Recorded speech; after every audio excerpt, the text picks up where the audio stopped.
My dear listeners, Assalamu alaikum. Doctor Huma Chishti, vice president community of homeopaths Pakistan, आपके साथ एक new topic लिए हुए। आज हम बात करेंगे आइज़ के हवाले से। आइज़ यानी आँखें। आँखें आप जानते हैं बहुत बड़ी नेमत हैं अल्लाह ताला की। आँखें हैं तो अब तमाम जहान रोशन है। हम फितरत के खूबसूरत नज़ारों को देख सकते हैं। दुआ है कि अल्लाह ताला तमाम लोगों की आँखों का नूर सलामत रखे। होम्योपैथी तमाम प्रॉब्लम्स का जो ट्रीटमेंट करती है वो according to sign and symptom करती है, और आज इन्हीं साइन एंड सिम्टम्स को मद्देनज़र रखते हुए हम आइज़ के हवाले से कुछ बातें करेंगे कि आँखों में कहाँ क्या प्रॉब्लम हो तो हम कौन सी मेडिसिन दे सकते हैं। आज का ये लेक्चर पर्टिकुलरली है ही मेडिसिन के हवाले से। हम किसी न किसी डिज़ीज़ के ऊपर मैं तमाम डिटेल के साथ इंफॉर्मेशन देती हूँ, लेकिन आज इस तरह से है कि आपसे हम मेडिसिन के हवाले से बात करेंगे। अगर आँखों में क्रॉनिक किस्म की इरिटेशन हो, रेडनेस हो और किनारे जो हैं उसके वो बहुत ज़्यादा मतवरम हों, दर्द करते हों, तो फिर आप क्लेमेटस मेडिसिन अगर इस्तेमाल करें तो उससे पेशेंट ठीक हो जाता है।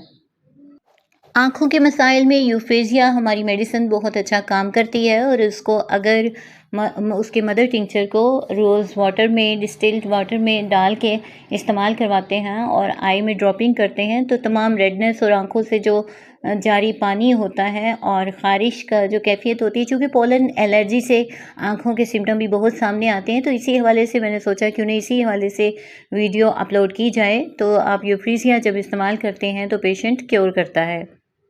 आँखों के मार्जिन्स अगर इन्फ्लेम हों, सूजे हुए हों और साथ ही साथ उनमें चिपचिपाहट भी हो और डैंड्रफ सा भी आ जाता हो तो ग्रेफाइट्स मेडिसिन बहुत अच्छा काम करती है।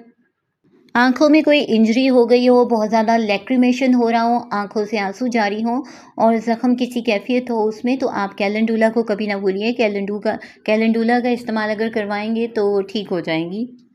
और अगर सिंपली सुबह उठते ही अगर किसी की आंखें आपस में स्टिकिंग हुई हैं, चिपकी हुई हैं, तो मर्कसॉल को ना भूलिए। और अगर आइज़ की स्किन में सबकुटेनियस यानी जिल्द के नीचे कोई सिस्ट बन गई है और वो हार्ड है तो कैलकेरिया फ्लोर को इस्तेमाल कीजिए। आज का ये लेक्चर डॉक्टर्स की गाइडलाइन के लिए है पर्टिकुलरली, और स्टूडेंट्स के बेनिफिशरी के लिए। यहाँ एक और सिम्टम आपसे शेयर करती चलूँ कि अगर पेशेंट विदाउट एनी कॉज आँखों को ब्लिंक किए जाता है यानी झपकता रहता है, तो उसके लिए भी यूफ्रीजिया को ना भूलिए। यूफ्रीजिया इस कंडीशन को भी ठीक करती है।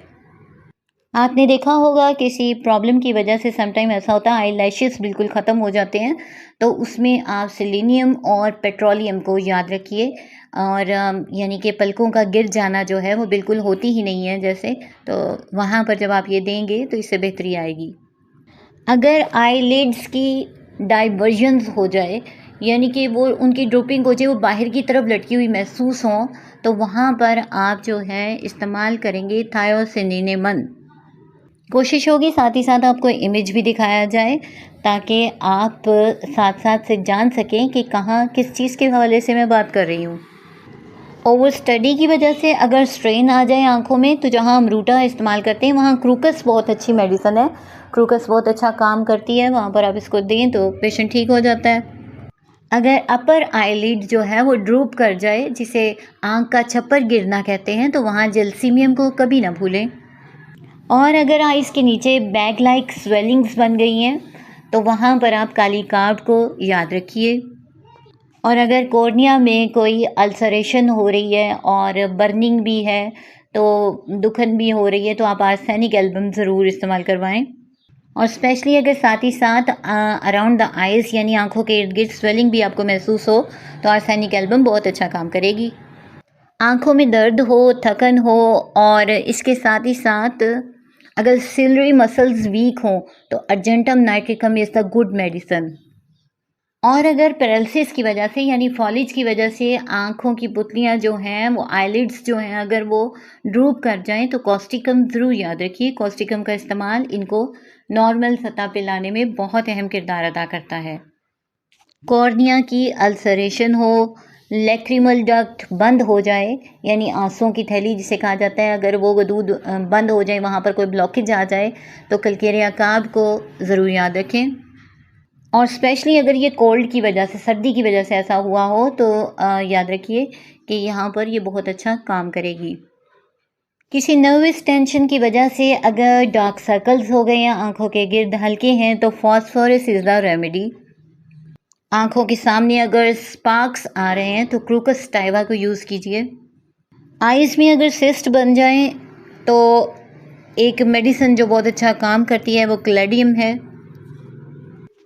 आइज़ सनकन हो, अंदर को धंसी हुई हो, पेल फेस हो और डार्क सर्कल्स हों और इसके साथ ही साथ वाइटल फ्लूइड्स की कमी हो, बहुत ज़्यादा लॉस हो गया हो, तो सिनकोना बार्क यानी कि चाइना ऑफ को कभी ना भूलिए। आँखों में इन्फ्लेमेशन के साथ सपोरेशन भी हो रही हो और हैवी यानी मैटर भी उसमें से काफ़ी सारा निकलता हो, तो फिर आप ही पर सेल्फ इस्तेमाल करवाइए। कैटरैक्ट्स के प्रॉब्लम में सिनरेरिया को याद रखिए, बहुत ही अच्छा काम करती है। लॉन्ग टर्म अगर आप इसको यूज़ करवाते हैं तो पेशेंट क्योर करने के सिलसिले में बहुत ही अच्छी होती है। इसी तरह जिंकमेट भी बहुत अच्छा काम करती है। According to sign and symptom हमारी बहुत सारी मेडिसिन हैं जो इस सिलसिले में कारआमद होती हैं।